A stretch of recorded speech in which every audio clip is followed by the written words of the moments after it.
So hello guys, welcome back on our channel. तो आज हम बात करने वाले हैं short note on the role of sales management in an organisation. कि सेल्स मैनेजमेंट जो होता है उसका क्या काम होता है, आज हम इसके बारे में सीखेंगे। तो what is the role? Sales management plays a crucial role in driving revenue, maintaining customer relationship and ensure the overall success of a business. कि जो सेल्स मैनेजमेंट होता है वो एक है ना, क्रूशियल रोल प्ले करता है किसमें? रिवेन्यूज को जनरेट करने में, कस्टमर रिलेशनशिप को मेंटेन करने में और एक ओवरऑल बिजनेस को सक्सेस करने में। क्यों? क्योंकि जो सेल्स है वो ही एक बिजनेस की ग्रोथ का पार्ट होती है। सेल्स के साथ साथ अगर कस्टमर के साथ अपना रिलेशन बना के चलेंगे तो वो भी बहुत मैनेजेबल रहता है कि हम उसके द्वारा अपने जो आगे फ्यूचर आने वाले जो गुड्स हैं या फिर जो प्रोडक्ट्स है उसको अच्छे से अपन सेल कर सकते हैं। जिस अब जब अपनी प्रोडक्टिविटी रहेगी और अपना पर्पस जो है सेल का वो प्रॉपर तरीके से चलता रहेगा तो अपन को प्रॉफिट भी होगा। और प्रॉफिट होगा तो ऑर्गेनाइजेशन ग्रेथ होगी। तो ये कहते हैं कि जो सेल्स होता है वो एक ऑर्गेनाइजेशन का एक बहुत बड़ा पार्ट होता है। It involves planning, directing and controlling the sales process to achieve organization goal। कि जो सेल्स टीम होती है, जो सेल्स डिपार्टमेंट होता है, उसका वो मेन क्या इन्वॉल्वमेंट रखती है कि प्लानिंग किस तरीके से सेल की जानी चाहिए, किस तरीके से सेल को डायरेक्ट किया जाएगा, कंट्रोल किया जाएगा सेल्स को, अगर कहीं कम हो रही है तो उसको कैसे इंक्रीज किया जाएगा। वो सारा काम कौन देखता है? Sales department. क्यों? ताकि वो ऑर्गेनाइजेशन के जो गोल हैं उनको देखते जाएं।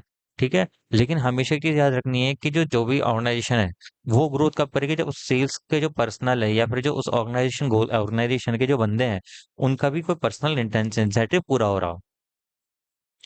अब देखते हैं सेल्स मैनेजमेंट का की रोल क्या होता है। Setting sales goals and strategies, define sales target and develop strategies to achievement. कि मतलब क्या होता है, जो सेल्स डिपार्टमेंट होता है कि एक क्या होता है कि हर डिपार्टमेंट का अपना अपना एक अलग गोल होता है कि उसको इतना इतना कम गोल कंप्लीट करना है। लेकिन वो गोल किस कौन देता है? वो सेल्स डिपार्टमेंट ही देता है। क्यों? क्योंकि वो डिमांड भी जनरेट करता है। ठीक है। वो प्लानिंग बनाता है, वो स्ट्रेटेजी से बनाता है कि किस तरह तरीके से काम करना है। तो अब जब डिमांड आती है तो सेल्स टीम क्या करती है? उस डिमांड को फुलफिल करना ट्राई करती है। अगर मान के चलिए 100 गुड्स की डिमांड आ रही है तो सेल्स टीम क्या करेगी? 100 गुड्स तो वो है जो आगे से कस्टमर डिमांड कर रहा है, बट वो क्या करेंगे कि 110 120 इस तरीके से और ज्यादा उसको क्या बोलता है, इंक्रीज करने की ट्राई करेंगे कि सेल्स ज्यादा से ज्यादा इंक्रीज हो। Sales team leadership and training, recruit train and motivate the sales team for high performance. कि सेल्स टीम को मोटिवेट ट्रेन करने के लिए, रिक्रूट करने के लिए जो सेल्स लीडरशिप है, जो सेल्स टीम का जो कहते हैं ना मैनेजर होता है, वो सबसे ज्यादा लीडरशिप की क्वालिटी है उसमें सबसे ज्यादा होनी चाहिए, जिससे कि क्या करे, अच्छे से अच्छे जो सेल्स पर्सनल्स हैं उनको रिक्रूट कर पाए, उनको ट्रेन कर पाए, उनको मोटिवेट करे, जिससे क्या रहे, ओवरऑल हाई परफॉर्मेंस इंक्रीज हो और ऑर्गेनाइजेशन के जो गोल है उनको अचीव कर पाए। नेक्स्ट आता है customer relationship management, ensure customer satisfaction and long term loyalty. क्योंकि ये क्या क्या डिफाइन करता है कि जो लॉन्ग टर्म गोल है किसके, जो लॉन्ग तो कस्टमर के लॉन्ग टर्म सेटिस्फेक्शन है उनको उसको पूरा कर पाए, और जो लॉयल्टी है उसको प्रॉपर तरीके से बना के रखें, जिससे कि क्या होगा, जो सेल्स है उनकी वो इंक्रीज होगी। कि अगर कोई प्रोडक्ट अगर खराब हो जाता है या फिर एक्सपायर हो जाता है या फिर कहते हैं उसकी टाइम लिमिट खत्म हो जाती है तो ऑटोमेटिकली क्या होगा कि जो कस्टमर है वो उसी ब्रांड की चीज को लेने के लिए फोकस रहेगा। जैसे कि अगर देख जाए, अगर अपन है ना एफएमसीजी प्रोडक्ट्स की बात करते हैं तो एफएमसीजी में ये चीज देखने को अपन को आसानी से मिल जाती है कि अगर उनकी गुड्स की क्वालिटी में कंसिस्टेंसी है। कि लाइक अगर अपन है ना अमूल का दूध लेके चलते हैं, ठीक है, अगर अमूल का दूध है, लोग अगर अमूल का दूध ले रहे हैं तो अमूल का दूध ही प्रेफर करेंगे, वो किसी और पे नहीं जाएंगे। क्यों? क्योंकि अमूल के दूध से उनको सेटिस्फेक्शन मिल रहा है। तो उनका पूरे पूरा को कहते हैं ना सेटिस्फेक्शन मिल रहा है तो वो लॉयल्टी बनी रहेगी उनके साथ लॉन्ग टर्म में। नेक्स्ट आता है market and competitor analysis, monitor market trend and competitor activities to stay competitive. कि अगर जैसे अपन ने अमूल का एग्जांपल लिया, अब अमूल और मदर डेयरी कोर कंपटीशन है एक दूसरे के। ठीक है, अगर मदर डेयरी का सामान बिक रहा होगा तो वहां पे अमूल देखेगी, अमूल का वहां पे एक मदर डेयरी चलेगी, मदर डेयरी का नहीं बिक रहा होगा। अब अगर ये दोनों आपस में एक दूसरे कम्पीट करके ना चले और एक दूसरे से आगे ना कर रखें, अपने मार्केट ट्रेंड को ना पहचानेंगे, तो उससे क्या होगा कि किसी न किसी की सेल इंक्रीज होगी जो इन सब काम में पीछे रहेगा। तो वो इस चीज को कहना चाह रहा है। नेक्स्ट आता है sale forecasting and performance evaluation, predicts future sales trend and evaluates sales performance.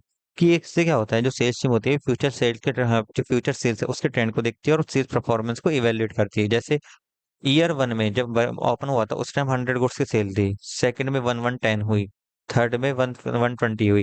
तो अगर देखें तो यहाँ पे हर उसमें 10 10 गुड्स की प्रोडक्टिविटी बढ़ रही है। अब जब 10 10 बढ़ रही है तो इस चीज को देखते हुए पहले नेक्स्ट ईयर में क्या करेंगे, वो 130 तो बनाएंगे ही बनाएंगे, बट उसके साथ ट्राई करेंगे कि 140 को सेल करें, क्योंकि 10 10 का ट्रेंड तो आ ही रहा है। इस तरीके से pricing and revenue management, assisting in setting competitive pricing strategies to maximise profitability. अब जब ये लोग जो सेल्स डिपार्टमेंट के लोग हैं, जब सेल्स डिपार्टमेंट के लोग हैं तो मार्केट में जो कस्टमर है उनके साथ रिलेशन मैनेज करके चल रहे हैं। तो अगर फिर से सेल्स नहीं होती है तो वो पूछेंगे कि कस्टमर से उनका फीडबैक लेंगे कि क्या दिक्कत आ रही है, तो वो अगर बताते हैं कि जो तुम क्वालिटी दे रहे हो वो प्राइस के इक्वल नहीं है, कि जैसे अगर क्वालिटी का अपन बात करते हैं 90% दे रहे हैं तो प्राइस की, और वो प्राइस अपन उसकी 100% चार्ज कर रहे हैं, तो लोग उसको नहीं खरीदेंगे। तो अगली बार क्या करेंगे, प्राइस कम कर दो जिससे क्वांटिटी मैच हो, क्वालिटी मैच हो जाए, फिर क्वालिटी को इंक्रीज करो जिससे प्राइस मैच हो जाए, इस तरीके से। Coordination with other department, collaboration with marketing, finance and product development and logistics for smooth operation। अच्छा, अपन पहले वाली वीडियो में देखा था कि अगर अपन मार्केटिंग टीम के साथ कोलैब करके चलेंगे, फाइनेंस टीम के साथ कोलैब करके चलेंगे और लॉजिस्टिक्स का कोलैब करके चलेंगे, तो उससे क्या होगा, जितने भी डिपार्टमेंट है अंदर के उनका ऑपरेशन स्मूथ हो जाएगा। ऑपरेशन भी स्मूथ हो जाएगा तो जो परफॉर्मेंस है ऑर्गेनाइजेशन की, वो अच्छे से काम करेगा, और जो ऑर्गेनाइजेशन है उसको अच्छे से अच्छे प्रॉफिट होंगे। Effective sales management ensure business growth, profitability and market expansion. की जो इफेक्टिव सेल्स मैनेजमेंट होता है उससे क्या होता है, बिजनेस की ग्रोथ होती है, प्रॉफिट बढ़ता है, और हो सकता है मार्केट एक्सपेंशन हो जाए। कि अगर एक मान के चलते हैं ये पूरा पूरा एक एरिया है, उसके इस प्रॉफिट में सेल हो रही है, ठीक है, लेकिन ये वाला पार्ट कोई नहीं जानता कि क्या हो रहा है क्या नहीं हो रहा बाकी का। बट अगर यहाँ पे उसकी अच्छी सेल है तो हो सकता है वो यहाँ पे इंक्रीज कर ले, फिर धीरे धीरे अगर यहाँ पे अच्छी सेल यहाँ पे हो जाए, तो इस तरीके से अगर सेल्स में टीम अच्छी हो तो ज्यादा से ज्यादा मार्केट कवर करती है, तो हो सकता है कि पूरे ऑर्गेनाइजेशन को अच्छे से अच्छे प्रॉफिट हो जाए। तो आज की वीडियो सिर्फ इतनी सी थी। अपन ने इसमें देखा कि की रोल क्या होता है सेल्स मैनेजमेंट के। तो आई होप आपको आज ये वीडियो पसंद आई होगी। तो अगर आपको ये वीडियो पसंद आई हो तो लाइक करें, मेरे चैनल को सब्सक्राइब करें और कमेंट करके बताएं कि वीडियो कैसे लगी। Thank you so much guys.